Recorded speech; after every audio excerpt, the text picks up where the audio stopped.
मेरे से कुछ नहीं होगा, मैं क्या कर सकती हूँ। मैं अकेली हूँ, साथ में मैं पढ़ी लिखी भी नहीं हूँ।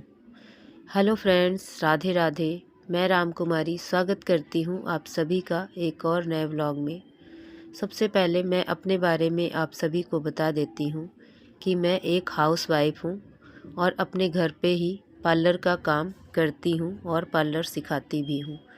और उसी का ब्लॉग बनाकर आप लोग को, जो हमारी बहनें हमारे चैनल से जुड़ी हुई हैं, सभी को मोटिवेट करती हूँ। जो भी मुझे अपना खुद का एक्सपीरियंस है अपनी ज़िंदगी का, जो मैंने अपनी लाइफ में अनुभव किया है और आगे भी अनुभव कर रही हूँ, उसी का सब कुछ अनुभव ही आप लोग को शेयर करते हुए आप लोग को भी जीवन में आगे बढ़ने की सलाह देती हूँ। तो मैं यही कहना चाहूँगी अपनी बहनों से कि मेरी जो बहनें हैं, बहुत सारी ऐसी बहनें हैं जो पढ़ी लिखी नहीं हैं और आगे बढ़ना चाहती हैं, पर उनके मन में यही विचार आता है कि मैं क्या कर सकती हूँ, मैं पढ़ी लिखी नहीं हूँ, मुझे बाहर का कोई ज्ञान नहीं है। तो ऐसा ही होता है, अगर एक छोटा बच्चा इस जीवन में यहाँ इस धरती पे आता है तो वो कुछ सीख कर नहीं आता है। हर प्रक्रिया इसी धरती पर आने के बाद ही सीखना शुरू करता है। और आज हमारे ब्लॉग में स्टार्टिंग में आप देख ही रहे हैं कि बच्चे कुछ ना कुछ सीख रहे हैं। तो ऐसे ही हर कुछ सीखने की जो प्रक्रिया है वो ऐसे ही चलती है और बच्चे से बड़े हो जाते हैं और सीखते ही रहते हैं हम जीवन में। और कहा जाए कि अगर हम हैं तो हम सीखे सिखाए हैं, तो ऐसा नहीं है। हम भी दिन प्रतिदिन कुछ ना कुछ नया सीखते हैं और जो सीखने की प्रक्रिया है वो प्रतिदिन चलती रहती है। तो जो बहनें हमारी ये अपने दिमाग में नेगेटिव थिंकिंग लाती हैं, नेगेटिव बातें सोचती हैं कि मेरे से नहीं होगा, हम नहीं कर सकते हैं, तो वो बात गलत है। उनको ऐसी बातें नहीं सोचनी चाहिए। आप लोग अपने दिमाग से ये बात निकाल दीजिए कि आप कुछ नहीं कर सकती, सब कुछ आप कर सकती हैं। केवल आप अपने मन में एक बार ठान लीजिए कि मुझे करना है। जब सामने वाला कर सकता है तो मैं क्यों नहीं कर सकती। उसके जैसे हमारे भी हाथ पैर हैं, उसके जैसे भी हमारी आँखें हैं, उसके जैसे भी हम चल सकते हैं, सोच सकते हैं, दिमाग है हमारे पास में, तो क्यों नहीं कर सकते हैं। आप देखते होंगे कि बहुत सारे लाचार लोग जो हैं वो भी घर परिवार अपना चला रहे हैं।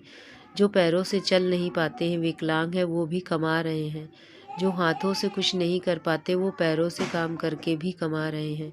तो ऐसा है कि परमात्मा ने हमें सब कुछ दिया है, हमारे हाथ पैर दिमाग घर परिवार सब कुछ दिया है। तो हम ऊपर वाले का बहुत बहुत धन्यवाद करेंगे और हम ये कहेंगे कि हम कर सकते हैं सब कुछ।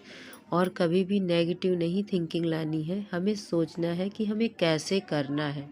घर परिवार में रोकने वाले भी बहुत सारे लोग होते हैं। हम भी कुछ करने के लिए आगे बढ़ते हैं ना, तो सबसे पहले नेगेटिव बातें ही सामने आती हैं। हमने स्टार्टिंग से ही जब भी कभी कुछ भी किया है तो सबसे पहले हमारे पास सामने जो बातें आती हैं ना, वो होता है कि कैसे करोगी, कैसे होगा। तो ये सवाल हमेशा ही सबके सामने आता है और ख़ास तौर पे हमारे महिला बहनों के साथ में, जो एक हाउसवाइफ होंगी उनके साथ सबसे पहले आता है कि बच्चे कैसे संभालोगी, घर कैसे देखोगी। अच्छा संभाल लोगी तो फिर कर लो, देखो। तो मतलब उस जगह पे सब हाथ खड़ा कर लेते हैं और उसके बाद अगर बाई चांस कभी कोई प्रॉब्लम आती है ना, तो कोई साथ नहीं देता है। तो ना कर, छोड़ दे, ऐसा काम क्यों कर रही है। तो ऐसे बोलने वाले भी लोग होते हैं। बहुत सारे लोगों के परिवार में, बहुत सारी बहनों के परिवार में ऐसे भी लोग हैं जो कुछ करने के लिए राजी भी नहीं होते हैं और साथ में किसी और को करने के लिए मतलब उत्साहित भी नहीं करते हैं, उनको और नीचे दबाने की कोशिश करते हैं। तो ऐसे भी लोगों को देखा है मैंने, क्योंकि हमारे घर पे हमेशा ही सब लेडीज़ों का आना जाना होता है। तो बहुत सारी बहनें हैं जो अपने दुखड़े बोलती रहती हैं, बताती रहती हैं कि बहन मेरे साथ ऐसा हो रहा है, बहन मेरे साथ ऐसा हो रहा है। तो इसलिए मैं समझ सकती हूँ कि जो बहनें करना चाह रही हैं उनके मन में ये नेगेटिव पॉइंट क्यों आ जाता है।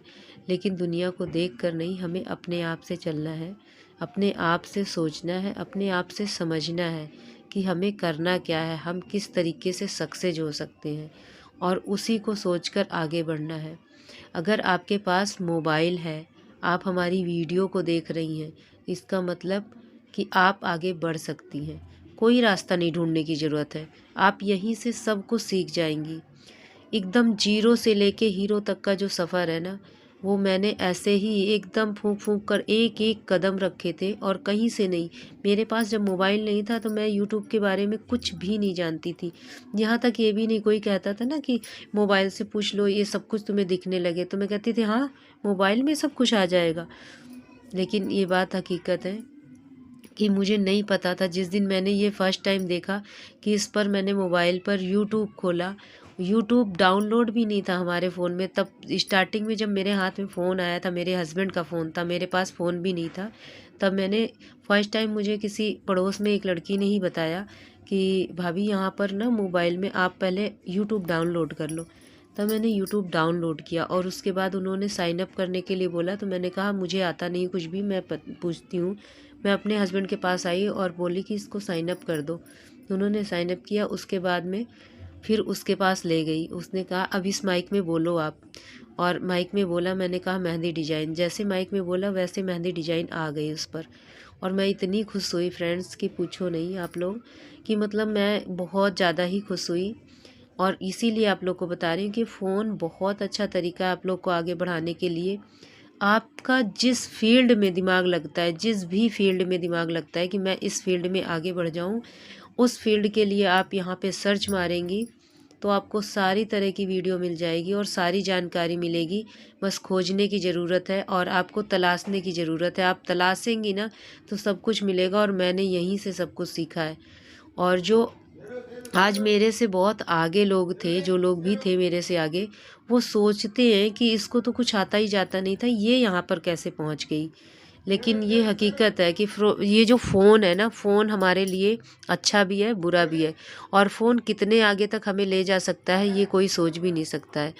तो फ़ोन का आप सदुपयोग कीजिए। अगर आपके पास फ़ोन है तो आप इसमें से वीडियो देख देख कर जो भी कुछ करना चाहती हैं उस लाइन में आप आगे बढ़ सकती हैं। कहीं भी कोई रुकावट आती है, कुछ भी आपको पूछने का दिल करता है तो आप पूछ सकती हैं हमें कमेंट करके। यहाँ पर थोड़ा सा मैं अपने ब्लॉग के बारे में बता देती हूँ। मेरा बेटा बहुत भाग दौड़ करता है। पहले, इससे पहले भी जो वीडियो डाली थी उसमें भी ऐसे ही दौड़ रहा था, क्योंकि फ्रेंड्स मेरे घर में ना थोड़ा सा जगह कम है, गली सी है। गली में ही निकलते किचन भी मिल जाता है और गली से आके ये कमरे की एंट्री हो जाती है। तो इसलिए वीडियो बनती रहती है। अगर ये सामने आता है तो मैं बोलती हूँ कि वीडियो में आ जाएगा ना, तो ये नीचे को भागता है। और बेटी अगर वीडियो बनाती रहती है तो वो इसको दिखाती है कि ये देखो भाग रहा है ये। तो इस तरीके से अभी बच्चे भी हमारे मस्ती करते हैं हमारे वीडियो के टाइम पे। और मैंने बीच में वीडियो इसीलिए डालना बंद कर दिया था क्योंकि वीडियो कोई बनाने वाला नहीं था। और अभी भी वीडियो मेरी डेली नहीं आ पाती है, जैसे मेरे को टाइम लगता है। मैं बच्चों को बोलती हूँ, उनका सपोर्ट मिल जाता है तो वीडियो बन जाती नहीं। मैं अपना काम करती रहती हूँ और स्टैंड वगैरह लगाने की जगह है नहीं, इसलिए फिर काम करती रहती हूँ और वीडियो नहीं बन पाती हमारी। तो अभी आज मैं पालक काट रही थी, पालक काट के रखा है सुबह के लिए बनाने को। बाकी सब्जी वगैरह बना ही रखी हुई है। तो रोटी सेकना है मुझे, जो मैं बनाऊंगी और सब लोग खाएंगे। तो उसी की तैयारी कर रहे हैं खाने की। और इस टाइम पे गाइस तबीयत ख़राब चल रही है मेरी बहुत ज़्यादा। तो बहुत मुश्किल से मैं वीडियो वगैरह बनाने की कोशिश करती हूँ। बस ये होता है ना कि अब मैंने शुरुआत करी है तो पीछे नहीं हटना है, कंटिन्यू अपने काम में लगे रहना है। चाहे थोड़ा ही थोड़ा काम करें पर करते रहें। और अपनी बहनों को भी यही सलाह देंगे कि किसी चीज़ में हार मान के पीछे ना हटें।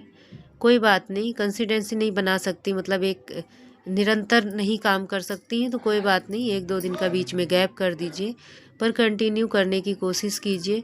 साथ के साथ ये भी है कि कभी भी कोई चीज़ अगर ठानती है ना कोई भी काम करने के लिए, तो उसको एकदम धावा मत बोलिए कि बहुत इकट्ठे हम कर ही लेंगे। आज सोच लिया और कल किया, परसों किया, उसके बाद हम ठंडे पड़ जाते हैं दिमाग से। इसलिए बिल्कुल छोटी सी शुरुआत करें, बिल्कुल ज़रा ज़रा सा स्टेप बाय स्टेप आगे बढ़ेंगी ना तो कभी भी पीछे नहीं हटेंगी। कोई भी काम करना हो, एक ये बहुत बढ़िया सूत्र है कि कोई भी काम करना हो तो उसके लिए हमें एकदम से नहीं आगे बढ़ना है, धीमे धीमे एक एक कदम हमें आगे बढ़ना है। जैसे मान लीजिए हम एक मन में ठानते हैं कि कल सुबह 4 बजे हम उठ जाएंगे, तो डेली अगर 4 बजे उठना है तो आप ऐसे रोज़ 6 बजे उठ रही हैं तो 4 बजे कैसे उठ जाएंगी। 4 बजे उठने के लिए आपको सबसे पहले जब उठेंगी ना, तो 6 बजे जैसे उठती हैं तो 6 बजे से पहले उठना पड़ेगा आपको। मान लीजिए 6 बजने में 10 मिनट रह जाए तब आप उठिए। फिर 2 दिन 10 मिनट रह जाएगा फिर उठेंगी, और उसके बाद फिर 15 मिनट रह जाए तो उठिए। इसी तरीके से आपको थोड़ा थोड़ा टाइम मतलब बदलना है, और एक दिन ऐसा आएगा कि आप रेगुलर कंटिन्यू 4 बजे उठने लगेंगी। डायरेक्ट अगर विचार बनाएंगी तो नहीं कर पाएंगी। तो आज का ब्लॉग हमारा कैसा लगा प्लीज़ कमेंट करके ज़रूर बताइएगा, और मेहंदी कैसी लगी ये भी बताइएगा। फिर मिलेंगे। राधे राधे।